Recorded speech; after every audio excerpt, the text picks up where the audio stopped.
Hello everyone, it's Ngozi and welcome back to our channel. I've missed you all. It's been too long since I've made a sit down video. We've been going live, life has been lifing, and I'm just like, I have so much to update you all on. Let me just make a sit down video and talk about my experience in Houston, Texas, and whether it's still worth moving here in 2026. If you're interested, make sure you like this video, share, and let's get into it. All right, so if you're new to this channel, my name is Ngozi, and I share this channel with my twin sister, Nana, who is based in Charlotte, North Carolina. I moved to Houston, Texas 4 years ago from New Jersey, and it's so crazy because it feels like it was so long ago, but also feels as if it was so close. Like 4 years doesn't sound like that much, but so much has happened. My life has changed so much. Just got back from Jersey last week. Every time I go back, I'm like, it has changed so much. It's so different. Miss my family, my mother and my brother especially, but I do believe moving to Houston was the right decision. However, it does not mean that my journey was easy. It doesn't mean that I didn't, come upon some, stumbling blocks, so I didn't experience certain things, but that just all comes with the territory, right? Moving, period, is just not easy, especially as you get older. Making friends becomes a little bit more challenging. Building community, really uprooting yourself and rooting yourself in a new place is not for the weak. It's not for everyone. So I always start off with this video saying, I know a lot of people are moving around, people are looking for something different, but sometimes maybe you just need to start with a short stay, visit for sure, and be real with yourself about whether you really can live outside of your comfort zone, because it's not easy. Trust me, it's not easy. I understand why people end up going back home, but that's a conversation for another day. So I moved to Houston in 2022, February to be precise, and it was different. I talk about it in my previous videos. I'll link down below I think our most watched video, what I wish I knew before moving to Houston, Texas. There's a lot of things I wasn't ready for, a lot of bugs, extreme weather, the traffic, a lot of things that I just didn't really know. I had visited a few times. First time was October 2020 during the pandemic, and Houston was like wide open. So once I visited for the first time, I'm like, oh my God, I can see myself living here. Contrary to some haters who think there are other reasons that push me here that we will not get into, I just felt at home immediately. I visited a few more times. In 2021, UIU, a group we're in, they had their convention in Houston. And I'm like, okay, I really want to move here. So once I secured a remote position in January 2022, I moved the next month. And looking back, I'm like, Ngozi, you really took a risk, because something could have happened. You could have lost that job and been in a whole new city, scrambling for work. And I think that's another good thing about doing things when you're younger, because you're more willing to take risks, and you don't think through things as much, which sometimes is bad, but also is good, because it helps you just live in the moment and just live life. Now looking back, I'm like, a lot of things I did, I was like, I was like, what was I thinking? A lot of things I did that year, what was I thinking? But you live and you learn. So I moved here. 2022 was kind of like a blur. Got in my first car, like my car I bought for myself. A few months here. I was here for 2 months without a car. Houston is not a walkable city for the most part. You need a car to get around if you're really trying to make moves. I was in a crazy relationship that ended December of that year, and it was really just a great way to end the year, because 2023 is when I really feel like it was my first real year in Houston, my first real summer.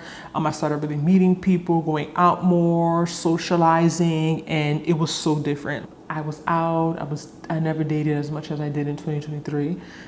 Met so many people, but I just wasn't ready. I won't get into that. And dating is dating. It's not anything more than that. I know some people think dating is taking it all the way. Dating is getting to know people. It's collecting data, collecting information. But I had a lot of energy. I was ready to meet people, ready to be out. And now that I've been here 4 years, I pray to just go back to that 2023, not like 100%, but like that energy and that like eagerness to explore and go out. I feel like now that I've been here for some time, it's very easy to get caught in my routine and get very comfortable. and I find myself having to like push myself to like go out more and explore things more. 2023 was amazing, you know, of course, ups and downs, but it was such an explorative year for me, and I feel like I grew so much as a person in 2023. Then 2024 came. I continued exploring, continued meeting people, building, fostering friendships, relationships. I explored more. I had a little time off from work, so I really was able to like go out more and explore things more. It was my first year going to OTC. That was last month. Offshore Technology Conference 2024. There was so much happening that week in May. It was fun, you know, even though it was a lot of uncles, but it was fun just going out, like the energy, just having things happening. Then Afrotech came for the first year in 2024. And when I tell you, I have my couch back there. I remember joking with my cousins, like, I remember Afrotech started a Tuesday. I did not sit down on my couch till Sunday.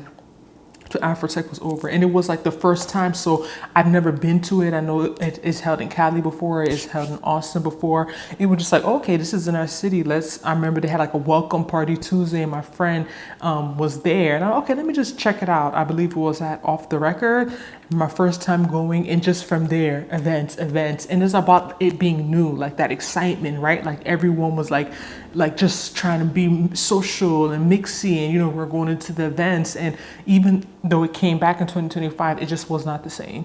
Like it became more, you know, watered down, people making it into a dating thing, people, you know, even the sponsorship wasn't the same. And of course, tech has changed a lot in the last few years. A lot of things have changed, so that may have been a factor. But 2024, the first year Afrotech, I have a live I'll link down below, talking about my experience there. It was so much fun.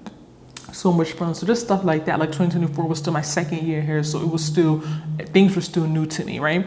So getting into 2025, I feel like I started really feeling settled, right? I didn't leave America in 2025. I didn't travel. Part of that was the nature of my work, but I was just very comfortable just staying in my, you know, city, maybe doing a little domestic travel here and there. But I didn't leave America in 2025. And that's when I started to feel like, okay, things feel a bit old, like I'm getting too comfortable. I don't really care for going out. 2025 is when I really kind of stopped going out. I'm not even gonna lie. Like it was so many factors. Work became stressful. You know, I just feel like I kind of got bored. You know, like I just kind of got like, oh, okay, whatever, it's the same old, same old. So this year I'm really being intentional about really pushing myself to go out more, trying new things, exploring Texas more. Well, 2025 I went to San Antonio. And you know, I don't want to talk about Austin because I know y'all tired of me, but last year I visited San Antonio for the first time, so that was something new. But this year I'm just trying to push myself outside of my comfort zone in so many ways, you know. So a lot of things have changed, and of course I can't say everything on YouTube, but I don't want to look back and have regrets because things are changing, and you know, I don't know how long I'll be in Houston, to be honest. I'm open to a lot of things. I want to take advantage of being here as much as I can in the next, you know, this summer for sure. But a lot has changed. Like when I think to Houston, think about just restaurants that have closed since I moved here. There's one that's next to me, a really good Japanese one closed. There used to be a Shake Shack up the street when I first moved. It closed a couple of years ago. New restaurants, Chop and Block opened like 2 years ago. I went to the soft launch, I believe in 2024. And other restaurants that I've seen open and close, and it's just open. That's a popular Nigerian restaurant that's a bunch of locations in UK, a few in Dubai that just opened. So when I think to only being in Houston for 4 years, I feel like so much has changed. Like I've seen so much go up and go down. That's why I say like I feel like it's been long, but it's also been short at the same time, if that makes sense. So I think when you hear the saying that the only thing constant in life is change, I feel like Houston is literally like that perfect example that like the only thing constant in life is change. This year I started going to a different church. I think that was helpful. I was getting really bored where I was worshiping. I just wasn't feeling connected anymore, and I hadn't been going there since 2022, since the year I moved. So 2025 I was visiting so many churches, and I made a decision this year to pick one. We will see if it will end up being my home church. Only time will tell, but I was happy that I was able to make that change, because sometimes you're doing things just because it's comfortable, but it's not the right choice, right? It's not the right decision. So I was able to make that change. I'm still in the same apartment I've been in since 2023, right? So that's another thing that can make me feel a little, you know, kind of bored or kind of like stuck in the sense. I've considered making some renovations, like changing things up, but my lease is coming up soon, so there's no point. I feel like I just keep it as it is, and then wherever I go to next, I'll put that energy into it. 2023 was a big year for me because I moved. I did so many new things. I got braces again. I lost weight. I did a lot of things 2023 that really made it like fun and new. And you know, I was single, so I'm just working on just adding that spice to my life in ways that I have control over, right? In positive ways, because we don't want any negative changes, right? I'm looking forward to things. You know, the World Cup is starting mid this month in June. It is taking place in Houston. Is one of the cities. I believe there's 16 cities across the USA, Canada, and Mexico, or is it USA and Mexico? Dallas is holding some, but Houston is. I actually have a ticket, so I'm excited. You know, just to, even though I'm not the biggest soccer fan, I know there's going to be a lot of people in town, a lot of good energy. And that's the thing about Houston, what I always say is that there's always something happening here. Like, I feel like living in Houston has made me so spoiled. Like, Beyonce has been here twice since I've lived here. There's always concerts, Nigerian artists, American artists, almost to the fact that like I take it for granted. And you'll hear people coming from other places, flying in, doing this to come. And I'm just like, oh, I'll see them next time, because they're always here, right? Just don't want to get too comfortable and taking things for granted and then wishing I would have done more, especially with my neighborhood. I want to explore my neighborhood more. I want to go to the restaurants in my area. I want to try all the restaurants on my list in my area this summer. I want to go to the museums by me, you know, go to the events by me. I live in a really prime area. It's not cheap to live here. There's a reason why. There's a lot of things around me. It's walkable. So I don't want to now wish I would have done this, that, and that. I'm going to take advantage of it and go out more to the places around me. And I also want to explore Texas more, you know, go to different parts of Texas. There's so many areas in Texas. Texas is so big. You can drive 10 hours and still be in Texas. So being in Houston is a great central point, and I want to explore it more. But what I've learned with time is that everywhere gets old, right? So of course, if I was younger, maybe in my 20s, I'd be considering, let me move to another city. I mean, not that I'm not open to it, I still am, but I would need like a reason. Like, I wouldn't just up and move somewhere. But part of getting older and getting a bit more mature is learning that everything gets old. So that high that you're searching for sometimes is kind of immature and is childish. Like, you have to create the fun you want. You have to put in the effort. Whatever you want to see, you have to put in the work. And it's not easy. Meeting people, it's not as easy as it seems. You have to have the personality for it, you know, building community, networking. It's not easy. I do think joining groups and joining, you know, social groups is definitely helpful. It's a great way to meet people and also get connected to your community, whether that's through your church, you know, special interest, you know, just whatever you're into. Try and find something, go to it. Visit frequently. Don't join it and go to meetings every 6 months. You know, when they have their monthly meetings, go. If it's bi-weekly, go. Be involved. It really makes a difference, and that really has helped me meet people in Houston. When I talk to some people, even when I have cousins and I have events, they're like, how do you know so many people? And I personally don't think I know that many people. I could be social, but I wouldn't say I have a lot of friends. Maybe like more so acquaintances, or like I know of people. And I really think the bulk of people I've met in Houston is like through church, through groups, like, because the reality is that I work from home. I've been working from home for 5 years now, 4 years now. I don't have coworkers like that I work with, so I have to be more intentional about meeting people, or I could easily be in my apartment all day, you know, and it gets boring, it gets lonely. I don't have a child yet, I'm not married yet, but the grace of God is coming, because I need my child, my man is coming. But you know, if you don't, even people who are married and have children, you still go on social media and hear them talking about wanting community and making friends. And I used to always think, oh, if I was married and have kids, I wouldn't care about friends. All right, I'm good. I have my man, I have my children. But community is important, even as a married person, even as a partnered person, even as a person with children. You need people, a few people that you can trust and talk to and bounce ideas around. Is very important. And I love seeing the conversation on social media about community, building community, and you know, the importance of it, because sometimes we get too hyper focused on relationships and men and women and marriage, and those are all great, amazing things that I desire. But I've learned in life, like, there's more to life than that. Relationships are important, whether it's with, you know, people of your same gender or whether it's intimate, platonic, whatever, relationships are really important. No matter where you go, you have to be intentional. If you're trying to figure out what's happening, make friends, make Eventbrite your best friend, Posh, Event Noor, see what's happening, go to the events here and there and put yourself out there. It really takes being intentional and being a bit vulnerable, and I'm pretty sure you will not regret it. Should you still move to Houston in 2026? I think it really just depends on what you're looking for. I tell people all the time, I'm the last person that would tell you to move to a city to get married or to find a man. It's hard everywhere. It can be a bit challenging everywhere. The world is changing.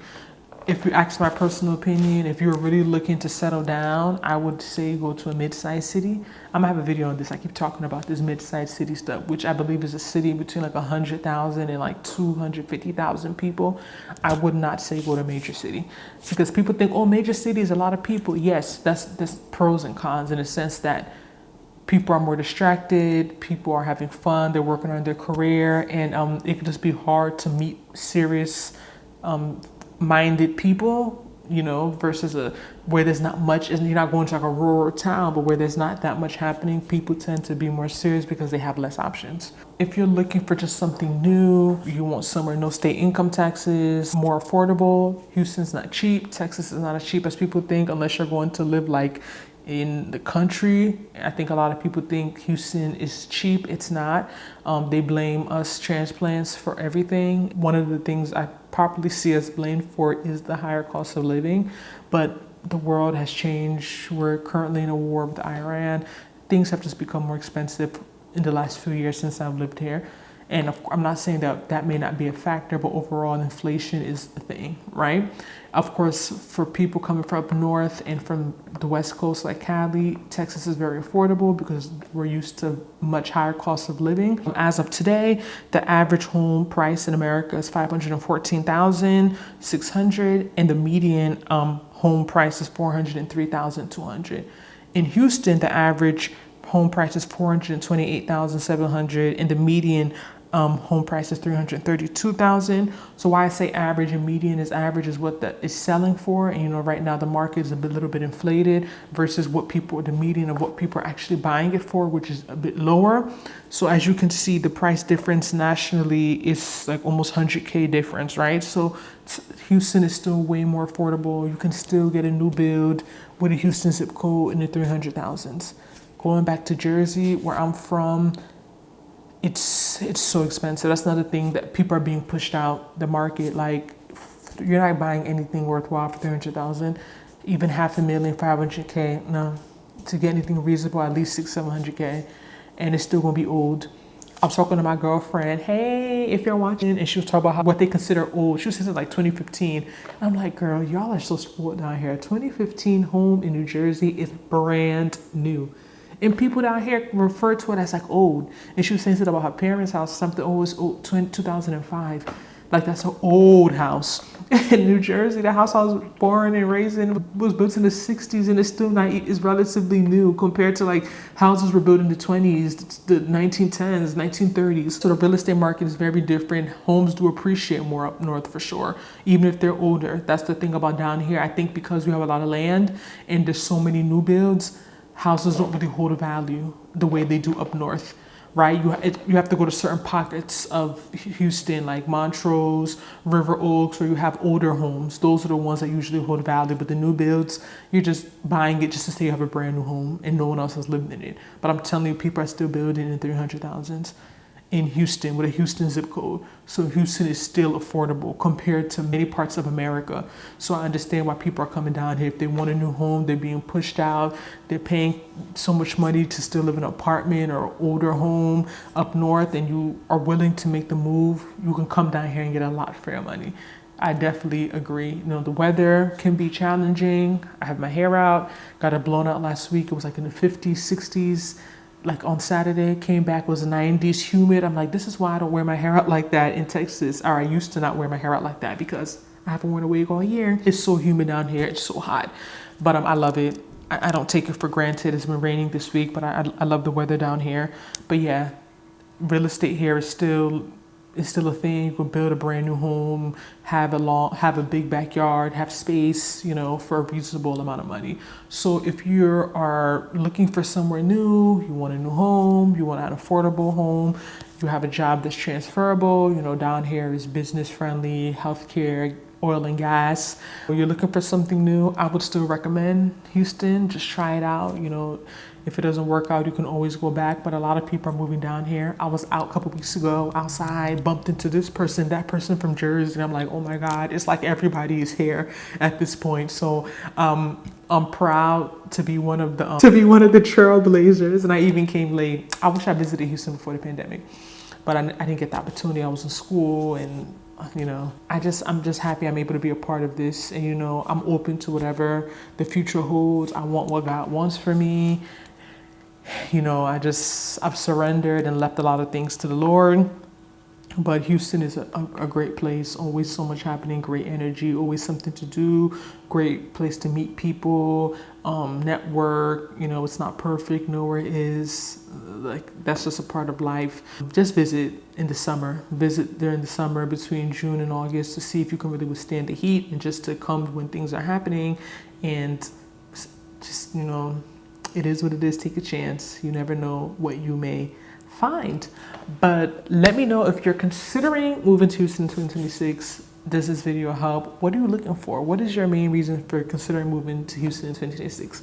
Put it down below in the comments section. I will try and respond to all the comments. Let's have a conversation down below. Make sure to like and subscribe to this channel, and I will see you in our next one. Bye. Age time. What is it? Age time.